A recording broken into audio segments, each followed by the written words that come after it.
Welcome back to my channel. ഇന്ന് നമ്മൾ പച്ചക്കായ വെച്ചുള്ള ഒരു ഐറ്റമാണ് ചെയ്യാൻ പോകുന്നത്. ഞാനിവിടെ ഏകദേശം 10 ചെറുകായയോളം ചെറുതായി അരിഞ്ഞ് മഞ്ഞപ്പൊടി ഇട്ട വെള്ളത്തിൽ കഴുകി വൃത്തിയാക്കി വെച്ചിട്ടുണ്ട്.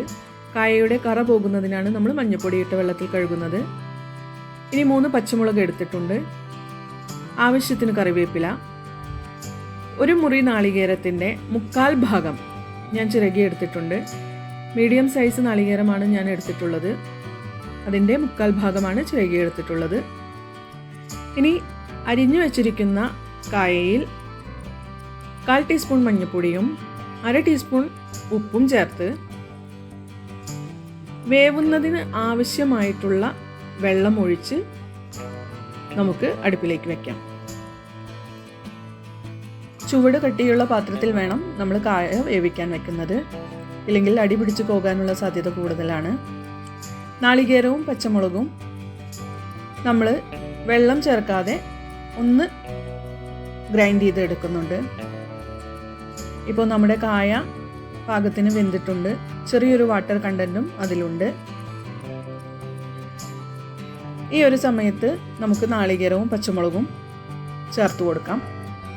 നന്നായി യോജിപ്പിച്ചതിന് ശേഷം ഒരു 2 മുതൽ 3 മിനിറ്റ് വരെ തുറന്നു വെച്ച് വേവിക്കാം.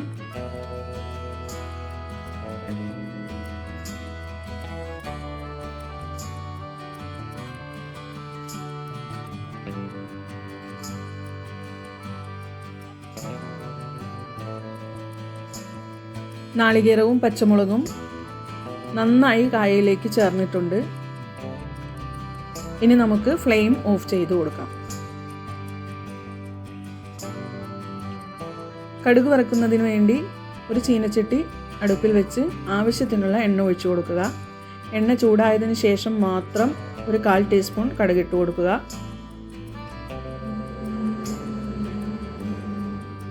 എടുത്തു വച്ചിരിക്കുന്ന കറിവേപ്പിലയും കൂടി ആഡ് ചെയ്യുക. അതിനുശേഷം നമ്മൾ വേവിച്ചു വെച്ചിരിക്കുന്ന കായ ഇതിലേക്ക് ചേർത്ത് കൊടുത്ത് നന്നായി ഇളക്കി യോജിപ്പിക്കുക. വളരെ പെട്ടെന്ന് തന്നെ അധികം ഇൻഗ്രീഡിയൻസ് ഒന്നും ഇല്ലാതെ തയ്യാറാക്കിയെടുക്കാൻ പറ്റുന്ന ഒരു ഐറ്റമാണിത്. എല്ലാവരും വീട്ടിൽ ട്രൈ ചെയ്ത് നോക്കുക.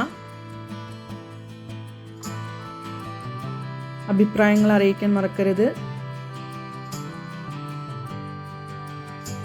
വീണ്ടും മറ്റൊരു റെസിപ്പിയുമായി കാണുന്നത് വരെ ബൈ.